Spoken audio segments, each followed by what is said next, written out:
What up, though? This is Thomas, and this is another episode of Dollar Theater. The film that I watched is called Our Brand is Crisis. It is a movie with Sandra Bullock, Billy Bob Thornton, Anthony Mackie.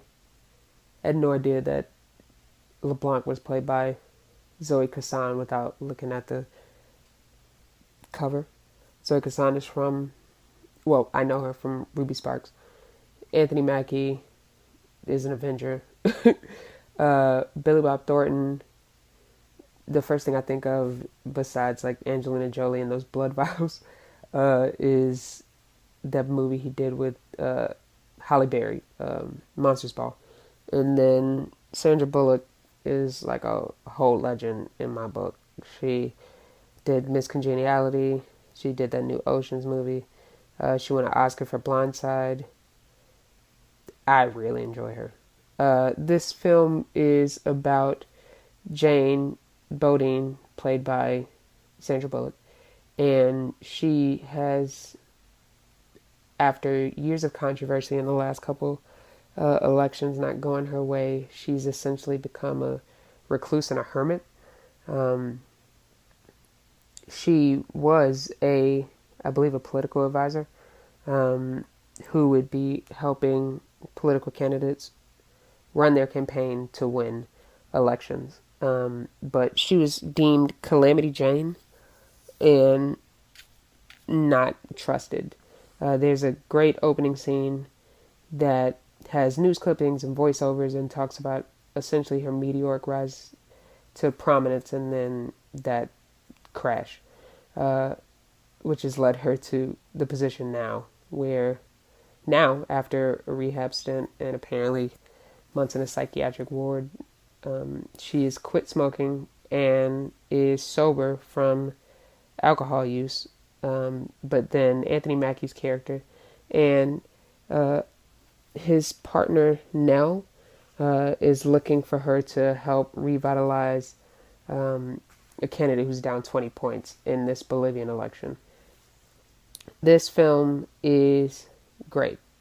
Just hands down great. I really, really loved it. I'm glad that it turned out great, just because like all the players involved I like. And so the fact that even though I'd never heard of the film, the fact that it was great is awesome. I feel like I'm just being very reductive. So her political rival is Billy Bob Thornton, who is supporting the one who is leading in the race, who goes by the name of, I believe it's Vasquez. And her candidate, Castillo, again, is 20 points down, and they have to come together as a team to flip the narrative. At the beginning, as they're driving up to her house, they talk about her perception, which I thought was really cool. They describe her as a disposable, which is defined as an agent who is expendable and deniable. Nell says she has no kids, no family, no life. If she turns this thing around, we did it together. If she messes it up, that'll be Calamity Jane. That's sort of like a microcosm of her perception at the time. And so they go over to Bolivia and continue to work on this campaign. And at first she was denying them, like, no, I'm good. I'm peaceful here. I'm clean here. And then they pull out the secret weapon, sort of her trigger, which is Billy Bob Thornton is heading the other side. And that really gets her goat. And so she's like completely on board. But she has altitude sickness, so even on the plane, she's feeling terrible. In these mountainous areas, she's feeling horrible for the good first, I'd say, week that they were there. And then as the games, or as the snide comments and remarks and all that stuff starts ramping up, she completely is in the game, and we see her competency where she immediately just breaks down what's wrong with the campaign, how to fix the campaign. Castillo actually gets attacked by a provocateur with an egg, and Castillo punches this person in the face. And instead of apologizing like a normal person, Jane believes that it's Billy Bob Thornton again, who goes by Candy, is up to his old tricks. That was him. He sent the guy with the egg. And so instead, she believes that this can be a good opportunity to pivot into crisis. He, instead of cowering away, is the only person able to get this country through what is perceived as a crisis economically. In every aspect of the term, it's a crisis, and he can do it. They go through this image shift. There are really great scenes, and it's way more comedic than I thought it would be, which was nice. There is some physical comedy that I feel like Sandra Bullock is known for, from getting off the plane, and because of her motion sickness, or altitude sickness, she falls off. She knocks her head up against the clear glass. I believe it's a sliding door. She ends up ralphing because her stomach is upset. There are just some great scenes that really showcase both her dramatic side and her comedic side. There's a aide, like a volunteer for the campaign, named Ernie. No, I believe his name is Eddie. Yeah, his name is Eddie because it's Eduardo, but she shortened it to Eddie. They sort of represent. He sort of represents like the idealistic side. He's still hopeful. He has this picture of him and Castillo, who when he was first in office, and he's holding Eddie as a child, and he really cherishes this photo. But there is a quote by Sandra Bullock that I really feel like breaks this down the best. She says, "When I first started in the business, my heroes were politicians and leaders. Then I met them." And she talks about, you need to be idealistic to get into this thing, to keep going. But once that's gone, there's no getting back. You can't. No matter how hard you try, you can't. And I mean, you can see it in the film as this going on. He has such a pure heart and believes that Castillo is the change they need in the country, and everything from going up against his brothers with his beliefs, and also being on the ground, recording the opponent's speeches, and not necessarily doing unsavory things, but being all in with what is required for him as an aide, and ends up getting a real sort of kinship with both Sandra's character Jane and the candidate Castillo himself. There are just great moments and quotes all throughout this movie. I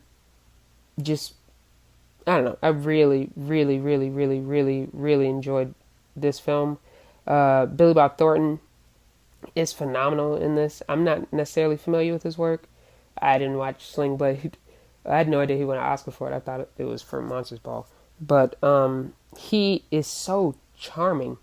He and Sandra Bullock, Candy and Jane, have this great chemistry. They bounce off of each other. The first time you see him, he's actually like negging her, basically saying like, "Oh wow, hey, it's you. I thought you gave up or retired or something," and just kept commenting on how tired she looked. He goes as far as to book the hotel room directly across from her, gives her these phone calls basically explaining like, "Hey, this is how you messed up. This is what we're going to do next, and there's nothing you can do about it," essentially. To the point where they are fighting over whose bus is going to pass whose bus, representing like who's going to beat each other in the polls. They are extremely competitive, and you hear these terrible things about him, and you see why, at least in Jane's opinion, she is who she is, and it's because of the effect of that guy. There's a scene where Ben, played by Anthony Mackie, asks Jane, "How many times have you gone up against this guy?" And says 3 or 4 times.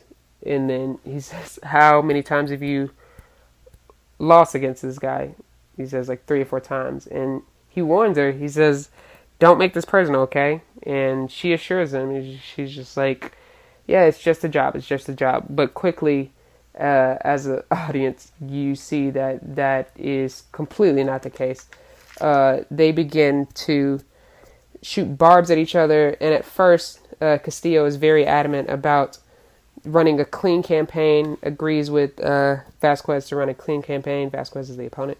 And so Jane orchestrates this fake opposition. Like, she digs into Castillo's past and essentially does a smear campaign against herself,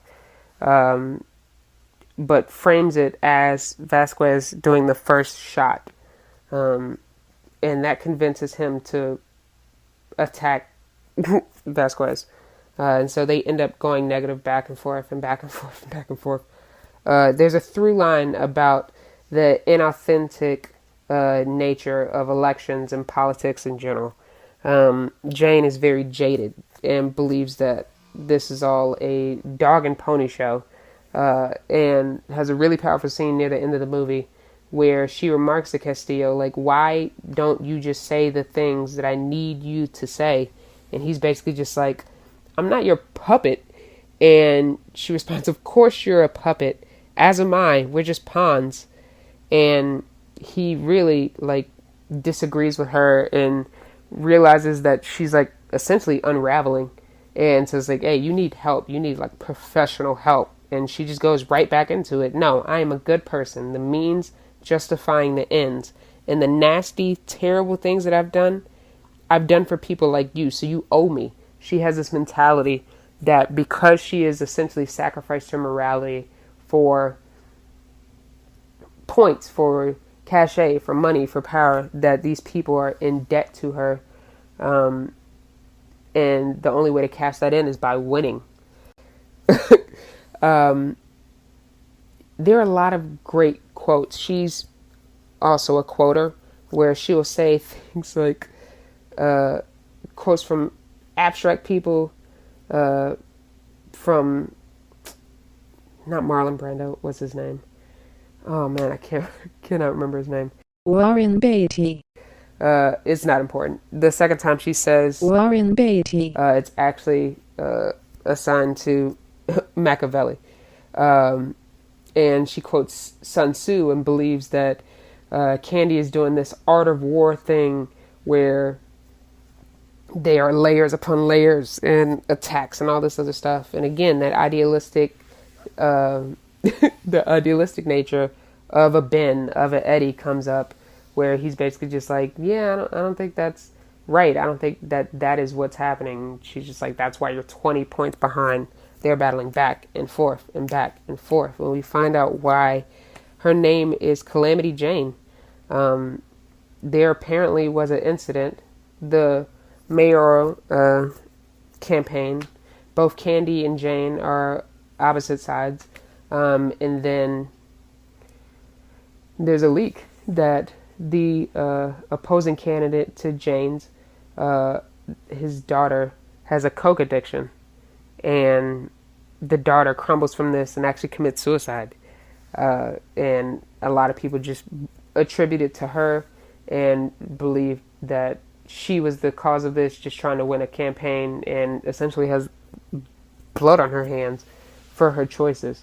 But then we later find out that it was him, Candy, who did essentially a poison whisper campaign, sort of similar to what she did at the beginning. But then it turns out that she essentially let Ben believe that so she wouldn't have to deal with the ramifications.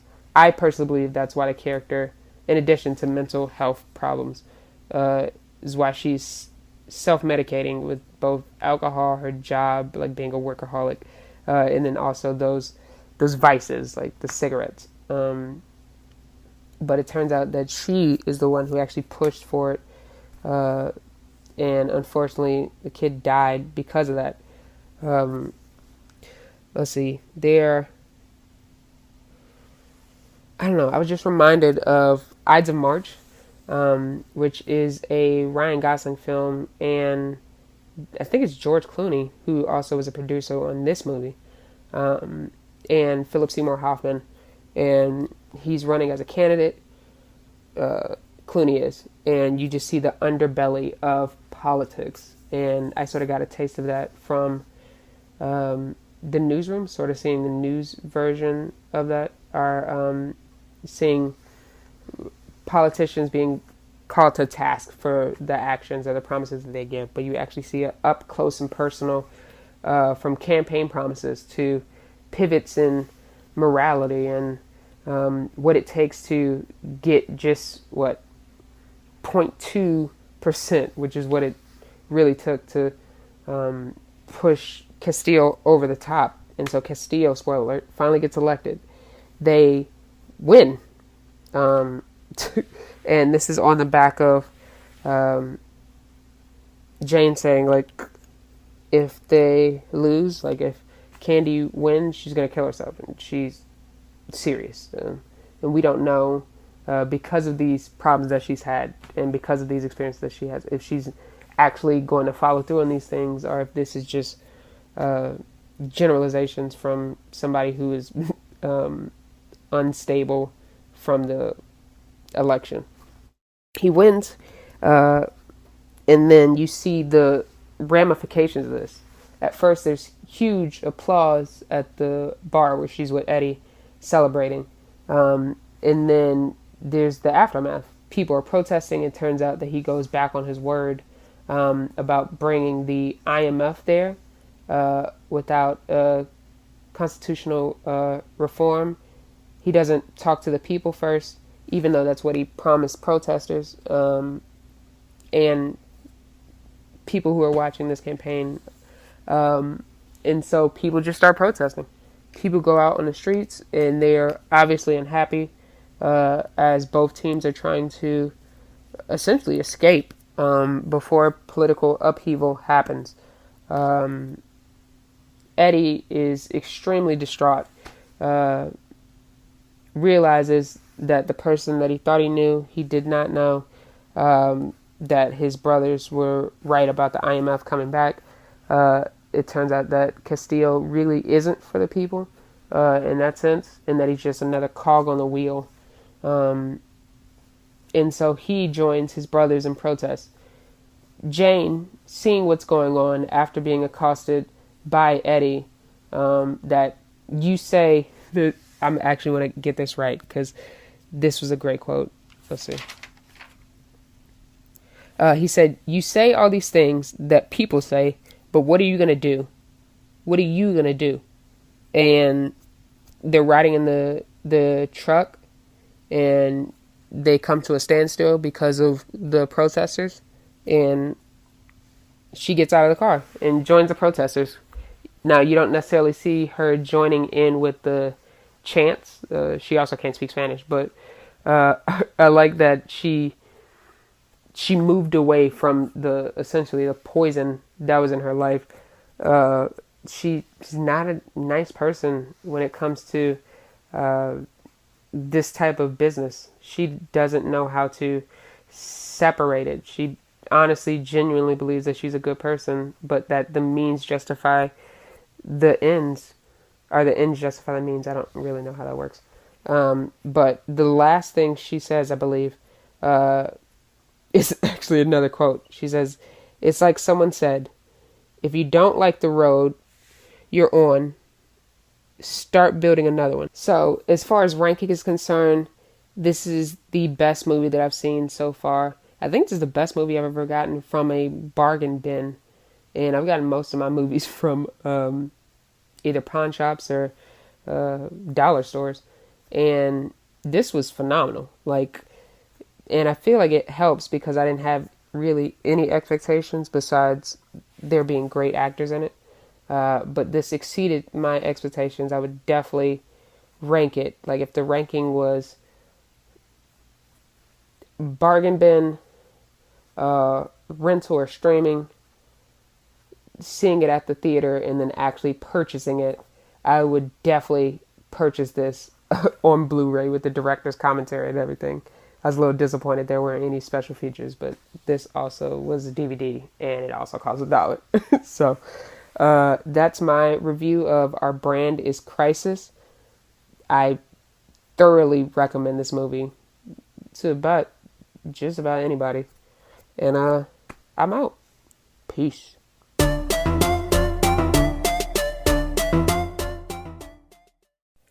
This podcast is brought to you by 1127 Media.